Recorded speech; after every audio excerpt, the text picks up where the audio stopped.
네. 오늘 여러분과 함께 나눌 말씀은요, 어찌하여 나를 버리셨나이까? 네, 이 제목으로 함께 보도록 하겠습니다.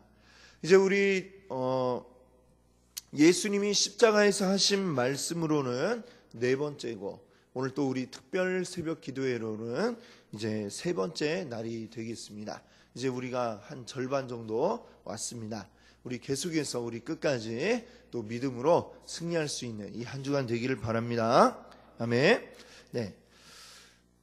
예수님이 이제 십자가를 지시기 전날 밤, 예수님이 하셨던 그 어떤 행동들, 예수님이 이제 기도를 하러 겟세마네 동산으로 제자들을 데리고 가셨을 때, 그때 행동들을 이제 우리가 이제 찬찬히 생각을 해보면, 예수님이 하셨던 그 행동치고는 조금 이상하다, 이런 생각이 들 때가 있습니다. 평상시에 그 예수님 모습과는 많이 다른 듯이 보이기 때문입니다. 예수님이 제자들을 데리고 기도하려고 가셨을 때 예수님이 제자들에게 이렇게 말씀하셨습니다. 내 마음이 매우 고민하여 죽게 되었으니, 뭔가 좀 불안하고 초조한 듯한 그런 인상이 이제 들게 됩니다. 그리고 또 제자들에게 함께 기도하라 이렇게 말씀하시고 이제 따로 떨어져서 기도하시다가 다시 제자들에게 왔을 때, 제자들이 뭐 피곤해서 막 골아 떨어져 있으니까 그 제자들을 깨우시면서 또 이제 말씀하시는데, 한 시간도 이렇게 깨어 기도할 수 없더냐라고 이렇게 말씀하셨죠. 좀 이제 그 나와 있는 뉘앙스를 이제 딱 보니까 예수님이 제자들에게 좀 기도하라고 그랬더니 한 시간도 기도도 못하니 하면서 좀 약간 책망하시는 듯한, 좀 어떻게 보면 좀 신경질적으로 예수님이 제자들에게 말씀하고 계시는 듯한 이런 반응이 있었던 게 아닐까라는 그런 생각이 들기도 합니다.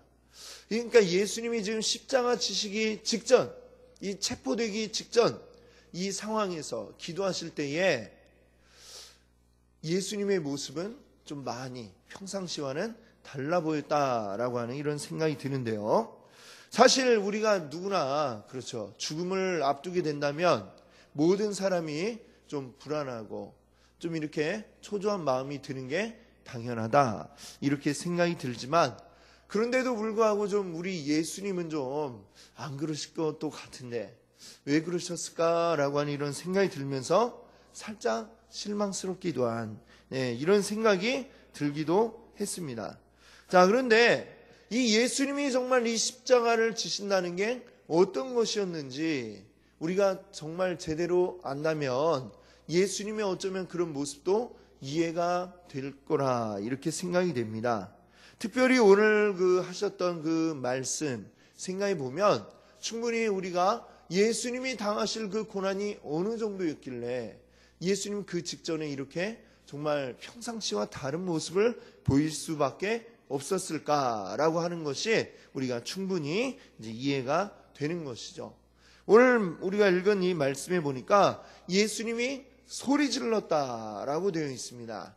근데 뭐라고 소리 질렀느냐면요, 엘리 엘리 라마 사박다니라고 이렇게 말씀을 하셨는데, 이 말이 그대로 여기 이제 그 원래 하셨던 그 발음 그대로 실려 있는 것을 보면 그때 사람들이 일반적으로 썼던 그러한 말이 아닐 거다라고 하는 게 우리가 짐작이 되죠. 그래서 이 엘리 엘리 라마 사박다니라는 말을 듣고 사람들은 오해하기를, 저 십자가에 달린 예수가 지금 엘리야를 찾는구나, 성경의 구약시대의 선지자 엘리야를 찾는구나, 그 선지자가 와서 구원하는가 보자 라고 이렇게 이야기할 정도였는데, 사실은 이 엘리 엘리 라마 사박다니라고 하는 말은 그 다른 뜻이 있습니다. 나의 하나님, 나의 하나님, 어찌하여 나를 버리시나이까 라고 하는 이 뜻을 가진 말이었다라고 이렇게 오늘 이 마태복음에 보니까 바로 해석을 해주고 있습니다. 우리가 읽었던 그 46절 바로 앞에 보시면 45절에 보니까 제 육시로부터 온 땅에 어둠이 임했다. 그리고 제9시까지 이제 계속이 되었다라고 했습니다. 이 제6시는요, 유대인들의 그 세는 시간이 오늘 우리가 세는 그 시간으로 바꾸어 보면은 제6시는요, 지금의 낮 12시 정오가 되겠습니다. 근데 그 정오 때에 온 땅에 어둠이 임했다라고 이렇게 오늘 우리에게 전달하고 있는 것이죠. 낮 12시면 어떻습니까? 해가 가장 높이 떠 있는 그 시간이죠. 햇빛이 아마 가장 강렬하고 가장 밝은 그 시간이 낮 12시가 되겠습니다. 그런데 가장 햇빛이 쨍쨍 내려져야 할 그 시간에 어두움이 임했다라고 오늘 성경이 우리에게 이야기하고 있는 것이죠. 그러고 나서 약 3시간 후, 그러니까 제9시쯤, 그러니까 오늘 우리들의 시간으로 하면은 오후 3시쯤 되었을 때에 예수님이 나의 하나님, 나의 하나님, 어찌하여 나를 버리십니까? 라고 이렇게 외치셨다라고 하는 것이죠. 예수님이 어쩌면 이 로마 군인들에게 채찍질 당할 때에도, 그리고 또 십자가에 못 박히시는 그 순간에도 예수님은 침묵하고 계셨습니다. 자, 그런데 3시간의 그 어둠이 쫙 깔린 후에, 그 후에 예수님은 하나님을 향해서 울부짖고 부르짖었던 것이죠. 예수님이 울부짖기 전에 그 3시간의 암흑, 이것은 과연 무엇을 의미하는 것일까요? 아마도 하나님께서도 차마 이 예수님을 보지 못하기 때문에 어두움을, 말하자면 블라인드, 아예 보이지 않게 그렇게 해버리셨던 것이 아닐까라고 이렇게 생각을 해봅니다. 우리 몇 해 전에 이제 그 영화 가운데 패션 오브 크라이스트라고 하는 이런 영화가 우리나라 상영이 된 적이 있습니다. 예수님이 고난당하신 그 마지막 한 24시간 정도를 이제 쫙 이제 보여주는 그런 영화였죠. 근데 이 영화가 이제 개봉이 되는데 보니까 청소년 관람 불가 등급을 받았더라고요. 이 영화가 무슨 에로 영화도 아니고, 그렇다고 또 무슨 조폭 영화 같은 뭐 이런 것도 아닌데 왜 청소년 관람 불가 등급을 받았을까 했는데 그 영화를 보니까 이해가 되더군요.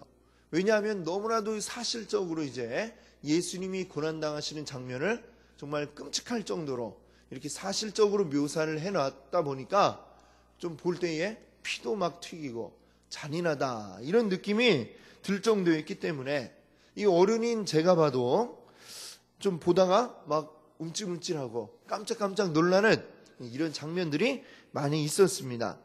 자, 그렇기 때문에 아마도 이것이 청소년 관람 불가 등급을 받게 되었던 것 같습니다. 자, 하나님에게도 보면 어쩌면 마찬가지가 아니었을까 하는 생각을 해봅니다. 실제로 예수님이 십자가에 달리신 그 시간은 바로 하나님에게 관람 불가 시간이 되었던 것이죠. 하나님조차도 예수님의 그 당하는 지금 이 고난을 차마 눈뜨고 볼 수가 없었기 때문에 하나님이 스스로 이 관람 불가로 온 세상에 어둠이 내리도록 깜깜해지도록 이렇게 만드신 것이 아닐까라고 생각을 해봅니다. 예수님은 이 인류의 모든 죄를 이 한 몸에 짊어지고 계신 그 시간이기 때문에 그 한 사람의 죄 때문에 한 사람이 죽게 된다 할지라도 그 고통이 얼마나 크겠습니까? 근데 우리 모든 인류의 죄를 그 한 몸에 짊어지고 계신 것이죠. 단순히 십자가의 고통만 예수님에게 있었던 것이 아니라 그 옆에 있었던 두 강도들처럼 자기 죄 때문에 십자가를 지시는 게 아니라 그 십자가에 못 박히는 고통도 고통이지만 거기에 더해서 이 죄로 인한 그 죄에 대한 형벌까지 그 한 몸에 받고 계시기 때문에 그 고통은 다른 모든 이들이 당하는 고통보다 상상할 수 없는 어마어마한 고통이 예수 그리스도에게 임했다라고 우리가 볼 수 있는 것입니다. 그 시간에 하나님이 그것을 눈뜨고 보고 계신다면 아마 어떻게 되겠습니까? 내 아들 예수가 이 고통을 당하는데 그 사랑으로만 그 시간에 대한다면은 어떻게 될까요? 아마도 하나님도 그걸 그냥 가만히 보고 있기가 너무 힘들었을 겁니다. 사람이 보기에도 끔찍한데 이 하나님 보시기에 얼마나 끔찍했을까요? 그 아마도 예수님에게 못 보겠다, 그만 내려와라 하면서 그 십자가를 그만 지도록 했을지도 모르겠습니다. 그렇게 된다면 우리의 모든 구원은 다 끝이 나버리고 말겠죠.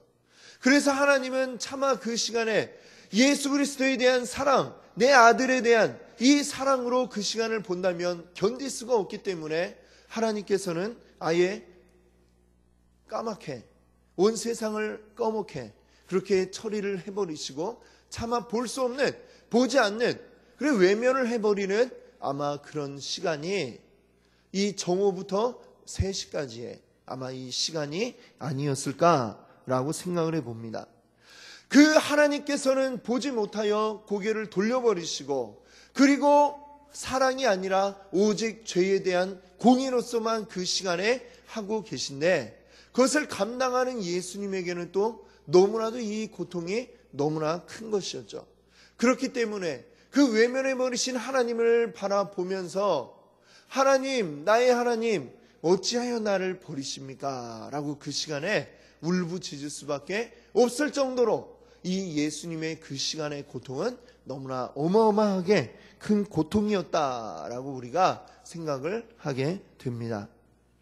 자, 이것이 사실은 또 너무나 감사하면서도 또 우리에게 죄송한 그런 부분입니다. 사실은 예수님이 당했어야 할 그 고난, 그리고 예수님이 당했어야 할 그 죽음, 이것이 사실은 나의 고통이고 나의 죽음이었음을 우리가 생각하기 때문에 너무나 감사하고 또한 죄송한 것입니다. 하나님께 버림받는 이 죽음은 우리 모든 사람이 사실은 모두가 벗어날 수 없는, 모두가 당해야만 할 바로 그러한 죽음이었습니다.